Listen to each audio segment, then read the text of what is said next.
দেশের বর্তমান পরিস্থিতিতে ভালো নেই সাধারণ মানুষ, বাড়ছে উদ্বেগ উৎকণ্ঠা। মরার ওপর খাড়ার ঘা হিসেবে যুক্ত হয়েছে নিত্যপণ্যের বাড়তি দাম। ইন্টারনেট না থাকায় কেবল তথ্য নয়, ঘরবন্দি মানুষ বিনোদনহীন কয়েকদিন ধরে।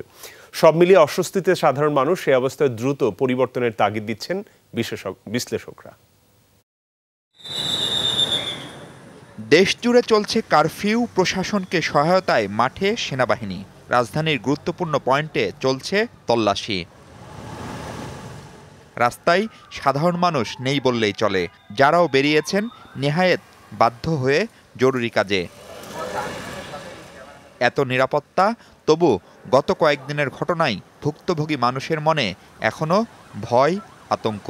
চাকরির সুবাদে আমাদের রাস্তায় বেরোতে একটা আতঙ্ক নিয়ে কাজ করি। সবকিছু বন্ধ থাকলেও পেশেন্টের ট্রিটমেন্ট তো আর বন্ধ থাকা যাবে না। সবচেয়ে বিপদে দিন এনে দিন খাওয়া মানুষ, যেমন এই রিক্সা চালক বাবু। বেলা 12টা পর্যন্ত একটি টাকাও আয় হয়নি তার। নিজের খাওয়া তো দূরের কথা, মালিকের জমা 150 টাকা কিভাবে দিবেন সেটিই তার বড় চিন্তা। আমাদের প্রচুর খাওয়া দাওয়ার কষ্ট হচ্ছে, রিক্সা টানতে পারতেছি না। এখন চিন্তা করতেছি বাড়িতে যাওয়ার।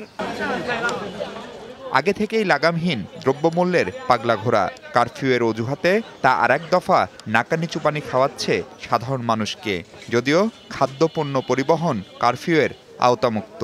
সবকিছুতেই 50 থেকে 60 টাকা, 100 টাকা, 200 টাকা কেজিতে বেড়ে গেছে। খুবই কষ্ট হইতেছে। 10 টাকার জিনিস 30 টাকা দিয়ে কিনতে হইতেছে। সংকটের এই সময়ে বৃহস্পতিবার রাত থেকে ইন্টারনেটবিহীন দেশ, ফলে প্রয়োজনীয় তথ্য পাচ্ছেন না মানুষ। ব্যাহত হচ্ছে অভ্যন্তরীণ ও আন্তর্জাতিক যোগাযোগ, ব্যবসা বাণিজ্য, এমনকি অনলাইন ব্যবসা বাণিজ্যও ধ্বংসের মুখে। সত্য মিথ্যার মিশেলে ছড়াচ্ছে নানা গুজব। দেশের পরিস্থিতি কেমন, স্বাভাবিক না অস্বাভাবিক, তা সম্পর্কে কিছু বুঝতে পারতেছি না। বাসায় বসে একটু ওয়াইফাই দেখবো, নেট দেখবো, খবর দেখবো, কোনো কিছুই দেখতে পাইতেছে না। কারণ যাই হোক, সংকটের সমাধান চাই সাধারণ মানুষ। দাবি একটাই, আবারও স্বাভাবিক হোক দেশ, সচল হোক অর্থনীতি, আস্থা ফিরুক মানুষের।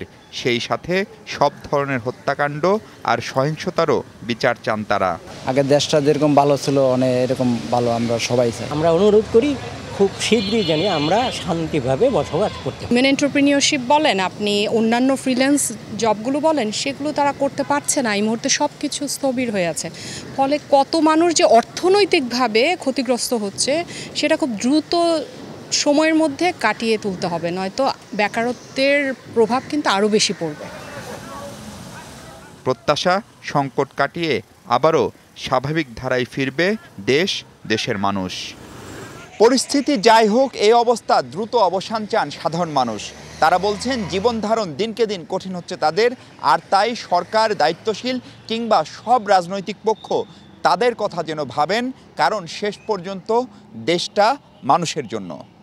মাহফুজ মিশু, যমুনা নিউজ, ঢাকা।